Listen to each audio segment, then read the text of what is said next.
Tuloy ang pag-ati ng GMA News sa mga nangungunang balita ngayong Martes.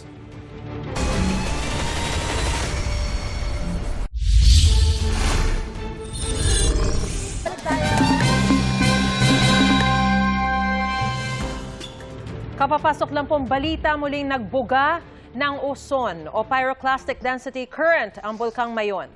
Ayon sa PHIVOLCS, naitala ito mula kaninang pasado alas 7 ng umaga patungo sa direksyon ng west-southwest ang oson o sa mga bayan ng Kamalig, Ginobatan, Daraga at Saligaw City.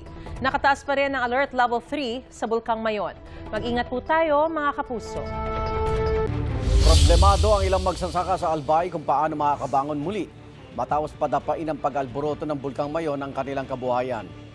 Live mula sa Kamalig, Albay, may unang balita si Bea Pinlac. Bea.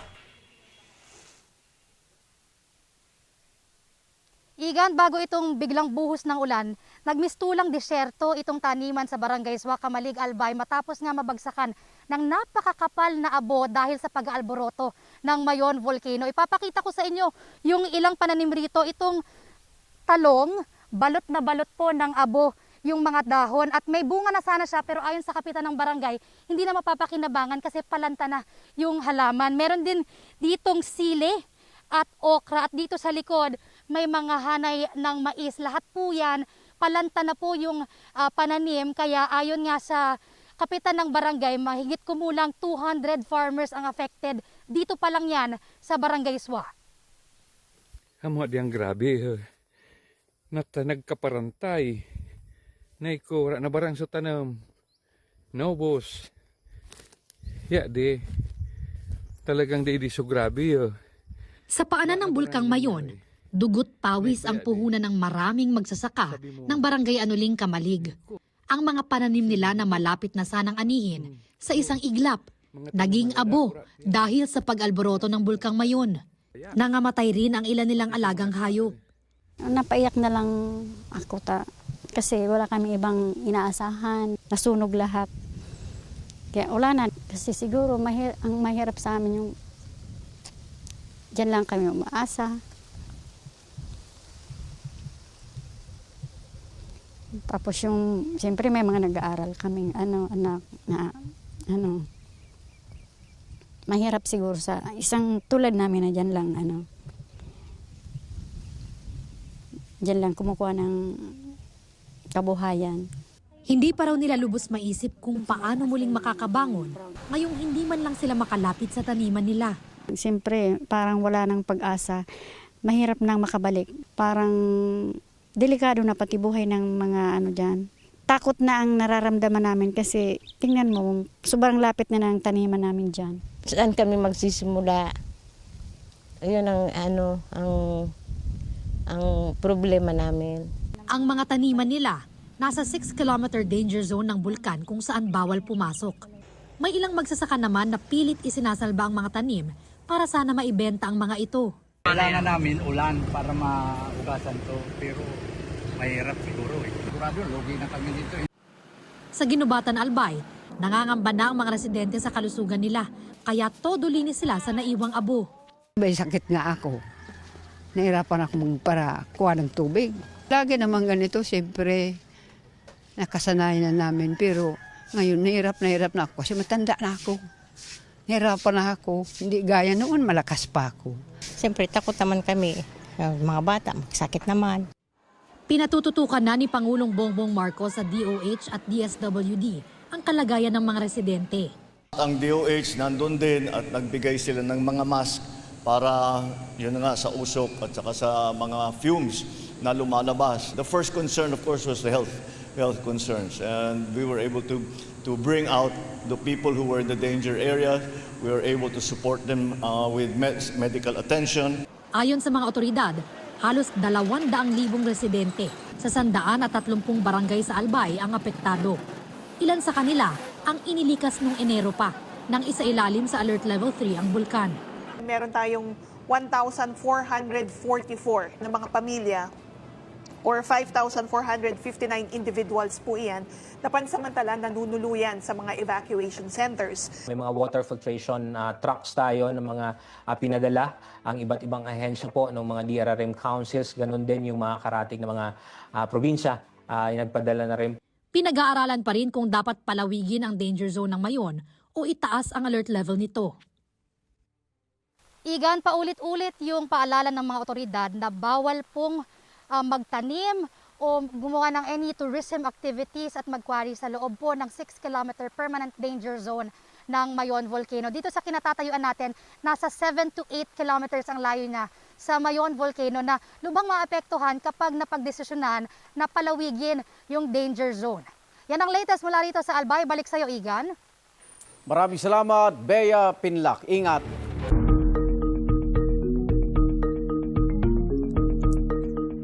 Wala pa man sa Senado, nagsabi na ang isang miyembro ng minorya roon na tututulan niya ang pag-convene ng impeachment court. Sa May 11, posibleng pagbotohan sa plenaryo ng Kamara ang articles of impeachment laban kay Vice President Sara Duterte. May unang balita si Tina Panganiban Perez. Matapos ideklara ng House Committee on Justice na may probable cause para i-impeach si Vice President Sara Duterte noong Miyerkules, the Chair therefore declares the motion unanimously approved. inaprubahan naman ng lahat ng 55 miyembro ng komite na physically present ang committee report na naglalaman ng findings at mga rekomendasyon kaugnay sa impeachment complaints. Malayo pa, pero malayo na. That is where we stand today. Yan po ang sitwasyon natin ngayon. We recognize that this has been a difficult and demanding process.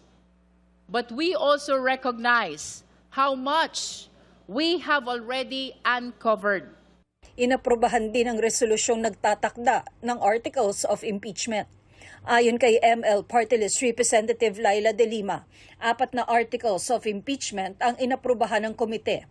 Ang misuse or abuse of confidential funds, unexplained wealth, bribery and graft and corruption, at threats involving an alleged plot against the President, the First Lady, and the House Speaker. Kinondense na lang lahat para mas malinaw, para mas maikli rin, especially in terms of presentation of evidence, para mas klaro, para mas coherent. So yung mga similar grounds ay kinonsolidate na lang into one. Inaprubahan din ng House Committee on Justice ang ipinanukalang amendment ng ilang kongresista sa committee report at sa resolusyon. Una, ang ipinasaad ni De Lima na nilabag ng bise ang konstitusyon nang hindi nito binitawan ang mga interes nito sa ilang negosyo. At ang isa pa ay ang ipinalagay ni Representative Antonio Tino na si Vice President Duterte ang nag-utos umano na ipalabas ang confidential funds. Bago maiakyat ang Articles of Impeachment sa Senado, kailangan muna itong pagbotohan sa plenaryo sa Kamara. Daraan pa ito sa House Committee on Rules na siyang nagkakalendaryo ng lahat ng tinatalakay sa plenaryo. Posibleng maisama raw ito sa order of business para sa sesyon at posibleng sa May 11 ang botohan sa plenaryo. Ayon kay House Senior Deputy Majority Leader Lawrence Defensor na miyembro ng House Committee on Rules at ex-officio member ng House Committee on Justice. 1/3 ng lahat ng kongresista o 106 na boto ang kailangan para maaprubahan ang Articles of Impeachment.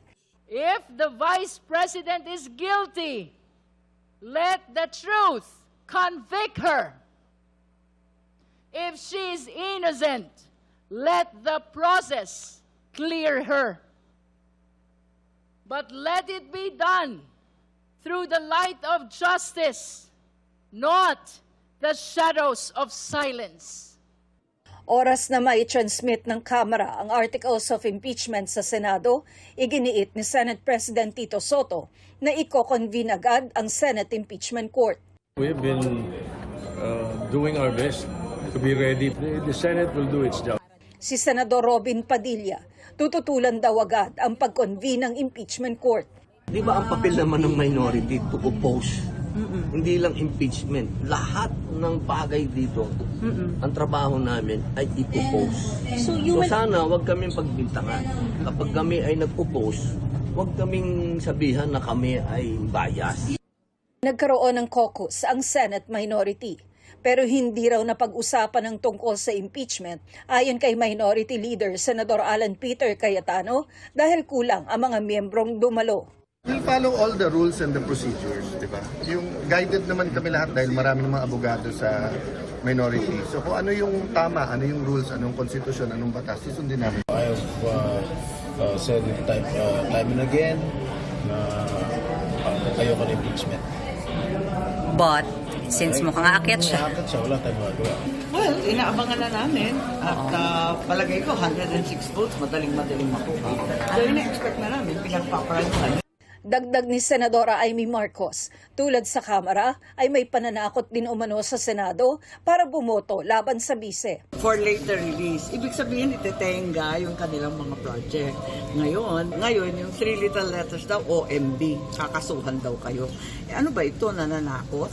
Pagbihira naman. Sinusubukan pa ng GMA News na makuha ang panig ng liderato ng Senado kaugnay nito pero wala pa silang tugon. Sabi ni Soto, handa sila anumang mangyari, kabilang ang posibleng pagharang sa impeachment ng ilang senador. Sundin natin ang konstitusyon. Ganun kasimple ang usapan. Which is, sir? Which is to convene. And conduct So, once we receive the articles, we must convene as an impeachment court. That is part of our work. That is part of our job. As Senate. Oh. Kumpiyansa naman si Senador Erwin Tulfo na walang palitan ng liderato sa Senado sa gitna ng posibilidad ng impeachment trial laban sa bise. I don't think so. I think they cannot muster enough votes for that. Solid daw ang suporta ng mayorya kay Soto. Unahin pa ba natin muna yung mga issues ng change of leadership? Siguro dapat unahin natin yung interest ng tao. Ito ang unang balita. Tina Panganiban Perez para sa GMA News. Kinwestiyon ni Vice President Sara Duterte ang mga mamabatas na nagkokomento sa impeachment proceedings laban sa kanya ngayong malapit na ang pagbotohan sa plenaryo. Ordinary Filipinos, pabayaan na natin yan, no? Kasi yan naman yung opinion nila, yan naman yung damdamin nila. But it is different siguro kapag congressman na yung nagsasabi or senator na yung nagsasabi. Kasi magtatanong ka, bakit sobrang sigurado ka na tapos na ito? Posibleng sa Lunes, May 11, pagbobotohan sa plenaryo ng Kamara kung mai-impeach ang bise o hindi. 1/3 ng lahat ng kongresista, katumbas ang 106 na boto ang kailangan para ma-impeach ang bise. Tumanggi naman magkomento ang bise sa sinabi ni House Justice Committee member Terry Redon na all but certain o halos tiyak na makukuha ang kinakailangang boto. Nasa The Hague, Netherlands, si Vice President Duterte ngayon para bisitahin ang amang si dating Pangulong Rodrigo Duterte na nakakulong doon dahil sa kasong crimes against humanity.